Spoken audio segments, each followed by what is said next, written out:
जरूरत नहीं है। हे राजन, जब अंत समय आवे तो घबराना नहीं चाहिए।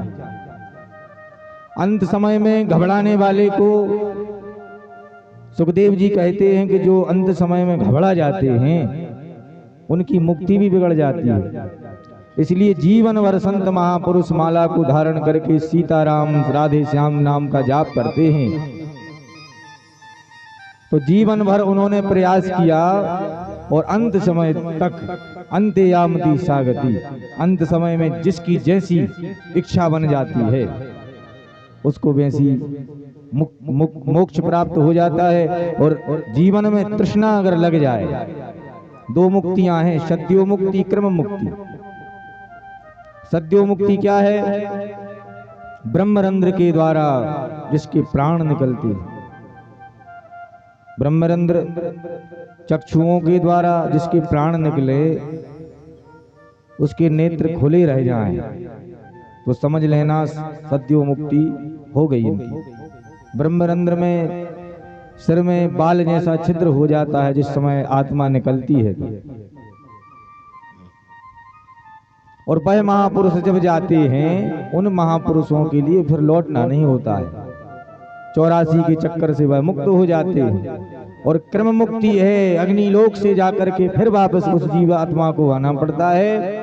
और वह जब जीवात्मा आती है तो वह महापुरुषों के रूप में पृथ्वी में आते हैं। वे ही महापुरुष हैं हमारे संसार सागर के। भारत भूमि में जितने भी महापुरुष हैं उनको भगवान ने लौटाया है अग्निलोक से। अग्निलोक में जाकर के उनके जितने भी पाप होते हैं वह नष्ट हो जाते हैं। जिस प्रकार अग्नि से सारे कचड़े को हम बार देते हैं, ऐसे ही अग्निलोक में जाकर के उस जीवात्मा के जो भी पाप कर्म होते हैं उन कर्मों को जला करके अग्नि नष्ट कर देती है। और फिर वह मनुष्य का शरीर धारण करके महापुरुषों के रूप में प्रकट हो करके इस संसार सागर के जो मनुष्य हैं, जो भटक गए हैं, उनके लिए मार्ग प्रशस्त कराते। तो हे राजन, हे परीक्षित, अंत समय में चौथी अवस्था में भजन करना तो बताया ही है, लेकिन विचारणीय बात यह है कि अब तो बन भी नहीं रहे, तो चौथी अवस्था में घर में बैठ करके भजन करो। आसक्ति का त्याग अंदर से होता है, बाहर से कभी नहीं होता। अंदर से त्याग करना है आसक्ति का। घर परिवार में रहो लेकिन भगवान से प्रेम करो। माला पर ध्यान ज्यादा हो, माल पर ध्यान कम हो। चौथी अवस्था में राजन या तो तीर्थों में जाना चाहिए, तीर्थ क्षेत्रों में जाकर के या किसी पवित्र नदी के तट पे जाकर के भगवान का भजन करें कि हे प्रभु, मैंने जीवन भर जो भी कर्म किए हैं उन कर्मों को तो आप लीजिए, लेकिन अंत समय में मेरी मुक्ति करा दीजिए। राजन, अंत समय में गृहस्थी का परित्याग कर देना ही बताया है। गृहस्थ धर्म का त्याग करके तीर्थ यात्रा में जाकर के भगवान का ध्यान इतना करें कि उस आत्म तत्व का बोध हो सके। वदन्ति तत्त्वविदस्तत्त्वं यज्ञानमव्ययम् ब्रह्मेति परमात्मेति भगवानिति शब्दते। मनुष्य के कल्याण का साधन है उस तत्व की प्राप्ति करना, उस तत्व को जानना कि ब्रह्म का तत्व क्या है। उस ब्रह्म के तत्व को जब हम जान लेते हैं तो जीवन में यह जो आसक्तियां आ रही हैं यह अपने आप ही हृदय से सभी ये काम, क्रोध, लोभ, मोह, मद, मत्सर, ईर्षा, द्वेष, छल, कपट सभी चले जाते हैं। इसलिए राजन, तीर्थों में जाकर के भगवान का इतना भजन करें कि भगवान हमारे पापों का क्षय कर दें। और भगवान का ध्यान कैसे करें? पाताल में तस्य ही पाद मूलम पठन्ति पार्ष्णी प्रप्रधे रसातलम महातलम विश्वसृजेथ गुल्फौ तलातलम वै पुरुषस्य जंघे। भगवान कहते हैं कि 14 भुवन ही मेरे अंग हैं। पाताल से लेकर के अतल वितल सुतल तलातल रसातल महातल पाताल, ये भगवान के नीचे अंग है। और भू भुवा स्वा महाजना तपा सत्य, ये भगवान की ऊपरी अंग है। तो 7 तल नीचे और 7 तल ऊपर, 14 तलों के जो 14 भवन हैं भगवान के अंग स्वरूप हैं। भगवान का ही शरीर यह संसार है। तो भगवान के शरीर का ध्यान पादश पादहि पाडमूलम पार्ष्णि प्रप्रति रसातलम इति परमात्मा स्वरूपा। भगवान का स्वरूप क्या है? संसार सागर। तो हे परीक्षित, भगवान का इतना ध्यान करें कि नीचे लोकों में और ऊपर के लोकों में हमें भगवान ही भगवान नजर आवे, प्रभु ही प्रभु का हमें दर्शन हो। और जब दर्शन होने लग जाता है तो शरीर में 5 चक्र होते। वह 5 चक्र जब जागृत, 5 चक्र जागृत करना कोई हंसी खेल की बात नहीं है। जब संसार से विरक्त हो जाता है वह मनुष्य,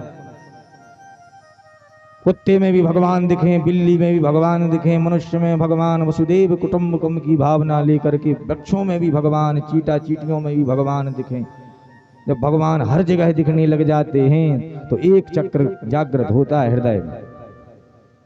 ऐसे 5 चक्र हैं। और ब्रह्मरंध्र का जो 5वां चक्र है वह मस्तक पर आज प्रकट हो जाता है तो ब्रह्म का हमें बोध हो जाता है। और ब्रह्म का जब बोध हो जाता है तो ब्रह्मरंध्र से जिस समय परीक्षित प्राण निकलते हैं तो वह सद्यो मुक्ति के मार्ग से जाकर के साहित्य मुक्ति भगवान के चरणों में जो है समा जाता है। फिर उसकी संसार में आने की जरूरत नहीं है, मोक्ष हो जाता है। और एक मनुष्य ऐसे होते हैं जो कर्म तो करते हैं, जो भक्त मैंने बताया है निष्काम भक्ति का है, और एक सकाम भक्ति का भक्त होता है जो भगवान से भी प्रेम करता है लेकिन कर्तव्य निष्ठा का पालन करके कर्म भी अच्छे करते हैं। तो ऐसे मनुष्य जो सकाम भक्त हैं, जो कुछ कामना भी रखते हैं भगवान से कि प्रभु परोपकाराय फलंती वृक्षा परोपकाराय दहंती नद्या परोपकाराय दुहंती गावो परोपकारार्थमिदं शरीरम। संतों का शरीर, वृक्ष, गौ माता, ये परोपकार के लिए ही है, नदियां परोपकार के लिए ही हैं। ऐसे संत जब परोपकार के लिए जीवन को धारण करते हैं कि प्रभु कुछ हमारे लिए तो नहीं लेकिन इस भक्त के लिए भगवान आप जरूर सुख देना, ये सकाम भक्त हैं। ऐसे भक्तों की मुक्ति नेत्रों के द्वारा जब उनके प्राण निकल जाते हैं तो अग्नि लोक में जाकर के भगवान उनको आशीर्वाद देते हैं, पापों का क्षय करके फिर वह क्रम मुक्ति के माध्यम से वही महापुरुष आते हैं। तो ऐसे जो है तस्माद् भारत सर्वात्मा श्रोतव्यः कीर्तितव्यश्च स्मर्तव्यश्चेषिथा वयम्। या तो श्रवण करना चाहिए, या कीर्तन करना चाहिए, या स्मरण करना चाहिए। अंत समय में 3 ही बड़ी सरल साधन हैं। नवदा भक्तियों में तो 9 प्रकार की भक्तियां हैं। यह 3 प्रकार की भक्ति अंत समय में बताएं। श्रोतव्या, श्रवण करो जो आप कर रहे हैं बैठ के, या भगवान का कीर्तन करो, या स्मरण करो, भगवान को नित्य ध्याओ, उनकी छवि को चित्त में उतारो। यह भगवान का स्मरण है। जितासनो जितश्वासो जित संगो जितेन्द्रिया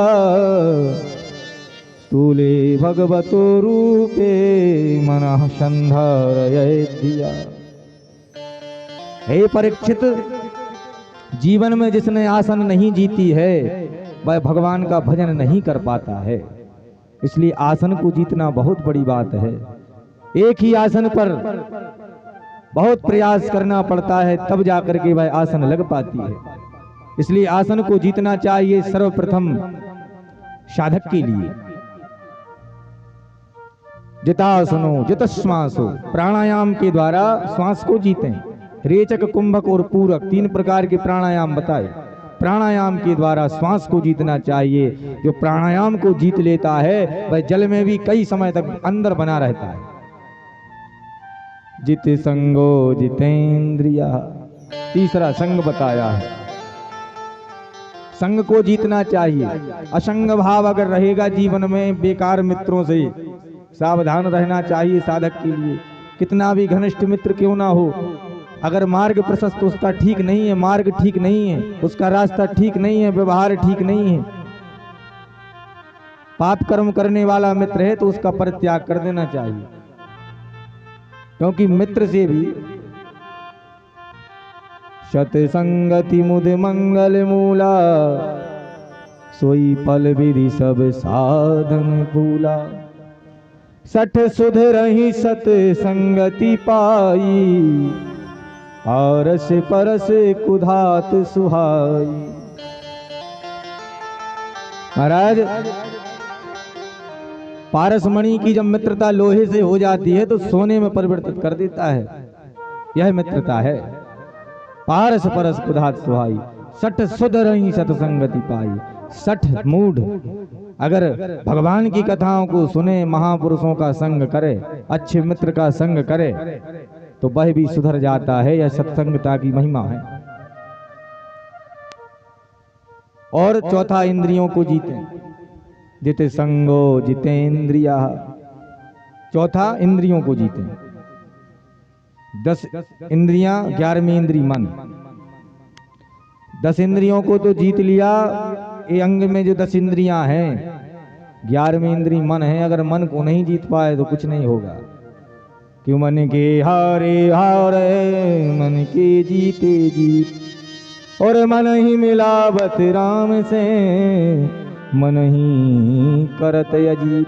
मन से ही सब कुछ है बताया जाए तो। संसार में मन का ही खेल है। एक ताले में चाबी है, इस तरफ घुमा दी तो संसार है, और उस तरफ घुमा दी तो संसार सागर से हटके भगवान की भक्ति है। इस तरफ पाताल है, एक तरफ स्वर्ग है। चाबी का खेल है, चाबी है मन। देखना इंद्रियों के न घोड़े बड़े, इन्हें में हरदम ही संयम के कोड़े पड़े। अपने मन को सुमारथ लगाते चलो, कृष्ण गोविंद गोपाल गाते चलो। एक रथ है, उस रथ पे सारथी बैठा है मन, और महारथी बैठी है आत्मा। घोड़े इंद्रियां हैं, रथ सत्य और असत्य हैं। अब उस रथ पर जो बैठा है महारथी, वह कहे कि नहीं मैं तो सारथी के हिसाब से चलूंगा, तो सारथी तो निश्चित ही गड्ढे में जाने के वह रथ को गिराएगा। तो मन रूपी वह सारथी है। मन रूपी सारथी के चक्कर में लग के हम जीवन भर मन के चक्कर में पड़े रहते हैं। और दुविधा की बात यह है कि यमराज के सामने मन रूपी सूक्ष्म शरीर ही जाता है ऊपर। गरुड़ पुराण में लेख है इसका। सूक्ष्म रूप शरीर जो मन है, मन ही जाकर के आत्मा रूपी उस आत्मा का, हम जो हैं आत्मा हैं, आत्मा का पर्दाफाश मन करता है जाकर के कि महाराज इतने जीवन भर यह कर्म किए हैं। यह नहीं कहता कि मैंने कराए हैं, और मन के चक्कर में हम जीवन भर पड़े रहते हैं। इसलिए साधक को मन स्थिर रखने की बहुत जरूरत है। मन तो बहुत कुछ करने को कहता है।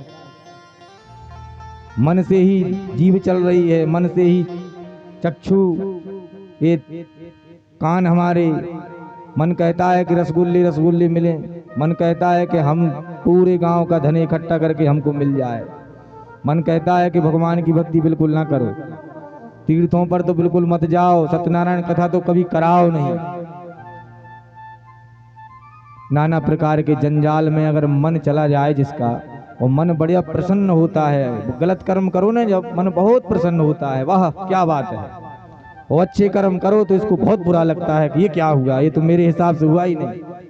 और यही जान के महाराज यमराज को बताता है संयमनीपुरी में, ये देखो यह दुष्ट ने यह कर्म किए हैं। तो मन के चक्कर में पड़ के जीवन भर हमारा दुखी चला जाता है। इसलिए इंद्रियों को जीतें, संग को जीतें, श्वासों को जीतें और आसन को जीतें। 4 चीजों को जीतना बताया है। जब 4 चीजों को जीत लेते हैं तो क्रम मुक्ति, सद्यो मुक्ति के माध्यम से उस जीवात्मा की मुक्ति हो जाती है। और जो गलत कर्म करते हैं वे रौरवादी नरक में चले जाते हैं। कई हजारों वर्षों के बाद फिर से एक बार चकरार पंक्ति रवगच्छति भाग्य पंक्ति। 84 लाख योनियों में एक योनि मात्र मनुष्य की है। उस मनुष्य योनि को छोड़कर बाकी जितनी योनियां हैं सभी योनियों में वह चक्की की तरह पिसता है और एक बार फिर मनुष्य का तन प्राप्त होता है तो गर्भ में उल्टा लटका रहता है, बारंबार पुकारता है भूमि परत बाड़ा बर पानी जिम जीवही माया लपटानी भूमि परत बाड़ा बर पानी। उल्टे लटके रहते हैं और वह हम सब भूल जाते हैं जब जन्म लेते। इसलिए हे परीक्षित, इस प्रकार से मुक्ति बताई और अभय गति को प्राप्त इस प्रकार से किया जाता है। यह अंतिम समय की श्रेणी मैंने आपको श्रवण कराई कि अंतिम समय में जिसका जीवन जैसा भी गुजरा सो ठीक है, लेकिन अंत समय तो सुधारना चाहिए। इसलिए गंगा जल, तुलसी दल, भगवान की कथाएं, रोना नहीं चाहिए। अब वे तो जा ही रहे, उनके सामने 4 जने और इकट्ठी हो गई सो रोने लगे उनके कानों में। अंत समय में रोना तो बताया ही नहीं। संत महापुरुष गाजे बाजे के साथ विदाई करते हैं तीर्थों में। मैंने अपनी आंखों से वृंदावन धाम में देखा है, नाचते हुए जाते हैं।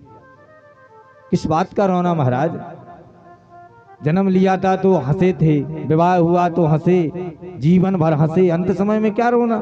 शरीर था तो छूट गया, आत्मा तो अजर अमर है, ईश्वर अंश जीव अविनाशी। किस बात का रोना? किस बात के लिए हम व्याकुल होते हैं? यह मूढ़ता हमारे जीवन भर बनी रहती है कि शरीर हमारा है इसलिए रोना पड़ता है। जिस समय इसका ज्ञान हो जाएगा कि शरीर ये तो हमारा है ही नहीं, थोड़ा घिसने के बाद इसमें से अग्नि, इतना बेकार दुर्गंध आती है शरीर से। कितना भी कुछ लगा लो, तेल, सेंट, परफ्यूम, शरीर को हाथ से कभी घसीट के सूंघना कैसा दुर्गंध आती है।